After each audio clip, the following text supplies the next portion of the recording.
বাংলাদেশ জাতীয়তাবাদী দল বিএনপির বর্ধিত সভা। এই বর্ধিত সভা সাফল্যমণ্ডিত করার জন্য একটি বাস্তবায়ন কমিটি গঠন করা হয়েছে। এই 27 সদস্য বিশিষ্ট এই বাস্তবায়ন কমিটির আহ্বায়ক আমি নিজে, রুহুল কবির রিজভী। এখানে অন্যান্য সদস্যরা হলেন যুগ্ম মহাসচিব খায়রুল কবির খোকন, যুগ্ম মহাসচিব হাবিবুন নবী খান সোহেল, যুগ্ম মহাসচিব শহীদুদ্দিন চৌধুরী আনি, যুগ্ম মহাসচিব অ্যাডভোকেট আব্দুল সালাম আজাদ, যুগ্ম মহাসচিব সৈয়দ ইমরান সালেহ প্রিন্স, আমাদের কোষাধ্যক্ষ এম রশিদুজ্জামান মিল্লাত,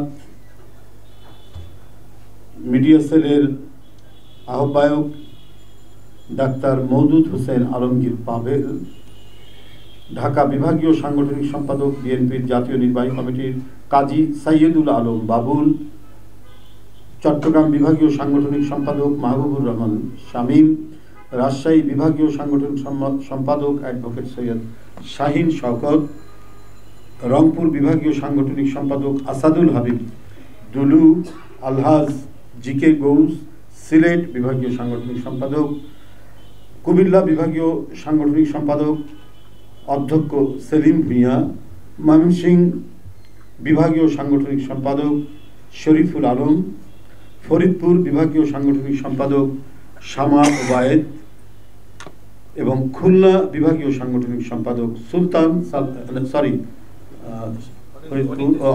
অনিন্দ ইসলাম অমিত, ভারপ্রাপ্ত সাংগঠনিক সম্পাদক খুলনা বিভাগীয় অনিন্দ ইসলাম অমিত। আরও সদস্য রয়েছেন দলের প্রচার সম্পাদক সুলতান সালাউদ্দিন টুকু, আরও সদস্য রয়েছেন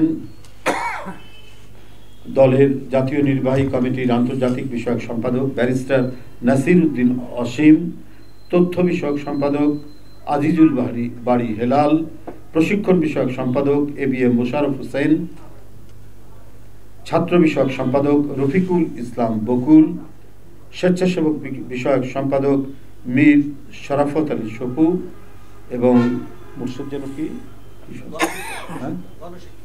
গণশিক্ষা বিষয়ক সম্পাদক ডক্টর মুর্শেদ হাসান খান, স্বাস্থ্য বিষয়ক সম্পাদক ডাক্তার রফিকুল ইসলাম, ঢাকা মহানগর দক্ষিণের আহ্বায়ক রফিকুল আলম মজনু এবং ঢাকা মহানগরী উত্তরের আহ্বায়ক আমিনুল হক, ফুটবলার আমিনুল হক। বন্ধুরা, এই হচ্ছে 27 সদস্য বিশিষ্ট বাস্তবায়ন কমিটি 27শে ফেব্রুয়ারির বাংলাদেশ জাতীয়তাবাদী দলের বর্ধিত সভা সাফল্যমণ্ডিত করার জন্য। বন্ধুরা, এই বর্ধিত সভাকে সাফল্যমণ্ডিত করার জন্য হচ্ছে সেই উপকমিটির যারা দায়িত্বে আছেন, ব্যবস্থাপনা কমিটি শহীদুদ্দিন চৌধুরী অ্যানি এটার আহ্বায়ক, তিনি পরবর্তীতে বসে এটি করবেন, কমিটিটা তিনি তৈরি করবেন। অভ্যর্থনা কমিটিতে রয়েছেন হাবিবুন নবী খান সোহেল এবং এর সাথে সদস্য আছেন সত্তার পাটোয়ারি, আরও হয়তো যাকে মনে করবেন যুক্ত করবেন। আপ্যায়ন কমিটিতে আছেন এম রশিদুজ্জামান মিল্লাত আহ্বায়ক, শৃঙ্খলা কমিটিতে আছেন সুলতান সালাউদ্দিন টুকু আহ্বায়ক, মিডিয়া কমিটিতে আছেন ডাক্তার মওদুদ হোসেন আলমগীর পাভেল আহ্বায়ক, চিকিৎসা সেবা কমিটিতে আছেন ডাক্তার রফিকুল ইসলাম আহ্বায়ক। এই আমাদের 6টি উপকমিটি গঠিত হয়েছে। বন্ধুরা, আপনারা জানেন আমাদের এই বর্ধিত সভায় কারা উপস্থিত, আপনাদের জ্ঞাতার্থে জানাচ্ছি।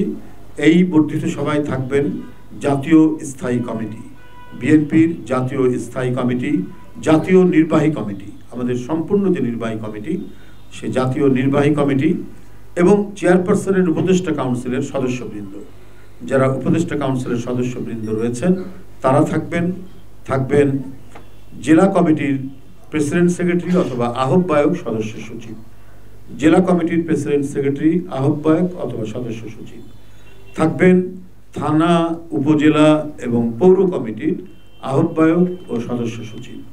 থানা, উপজেলা, পৌর কমিটি তিনটার স্ট্যাটাস হচ্ছে সেম। এই তিনটি যে মানে ডিস্ট্রিক্টের পরেই যে টায়ার, এই তিনটি ইউনিটের প্রেসিডেন্ট সেক্রেটারি অথবা আহ্বায়ক সদস্য সচিবরা সেখানে উপস্থিত থাকবেন 2018 সালের জাতীয় সংসদ নির্বাচনে যারা প্রার্থী ছিলেন এবং যারা দলের টিকিট পেয়েছিলেন, যারা দলের কাগজ পেয়েছিলেন, মানে প্রার্থী নন কিন্তু তারা প্রাথমিক বা সেকেন্ডারি কাগজ যারা পেয়েছেন তারা উপস্থিত থাকবেন। আর অঙ্গ সংগঠনগুলির মধ্যে আমাদের যেটা স্বীকৃত 11টি অঙ্গ সংগঠন, এই 11টি অঙ্গ সংগঠনের কেন্দ্রীয় প্রেসিডেন্ট এবং সেক্রেটারিরা উপস্থিত থাকবেন। কেন্দ্রীয় প্রেসিডেন্ট এবং সেক্রেটারিরা উপস্থিত থাকবেন। বন্ধুরা, বর্ধিত সভা ইতিপূর্বে আমাদের যে কোনো আন্দোলন শুরু বা নির্বাচন শুরুর প্রাককালে বা শেষের প্রাককালে জরুরি ভিত্তিতে তৃণমূল থেকে জাতীয় পর্যায় পর্যন্ত বর্ধিত সভা অনুষ্ঠিত হতো। সেই দৃষ্টান্তকে সামনে রেখেই অনেকদিন পরে হলেও আবার বর্ধিত সভা হচ্ছে। এই বর্ধিত সভা যাতে সঠিকভাবে বাস্তবায়ন করা যায়, অনেক দিন পর অনেক ঘটনা ঘটেছে, অনেক দুঃখ কষ্ট বেদনা নিপীড়ন নির্যাতন গুম খুন কত কি ঘটনা ঘটেছে। তো সেখান থেকে এই বর্ধিত সভা, তো এই বর্ধিত সভায় আমি বিশ্বাস করি, দৃঢ়ভাবে বিশ্বাস করি, এটি অত্যন্ত মানে দলের নেতাকর্মীদের দীর্ঘদিনের প্রত্যাশা ছিল। তৃণমূল থেকে জাতীয় পর্যায় পর্যন্ত একসাথে এক জায়গায় বসে এই সভাটার প্রত্যাশা অনেকদিন ধরে ছিল। সেই প্রত্যাশা পূরণে এবং একটি আন্দোলনের, একটি মহা আন্দোলনের শেষে আমাদেরকে এই বর্ধিত সভা আমরা করতে যাচ্ছি। আমি আবারও আশাবাদ ব্যক্ত করছি আমাদের এই বর্ধিত সভা অত্যন্ত সুচারুভাবে সম্পন্ন হবে।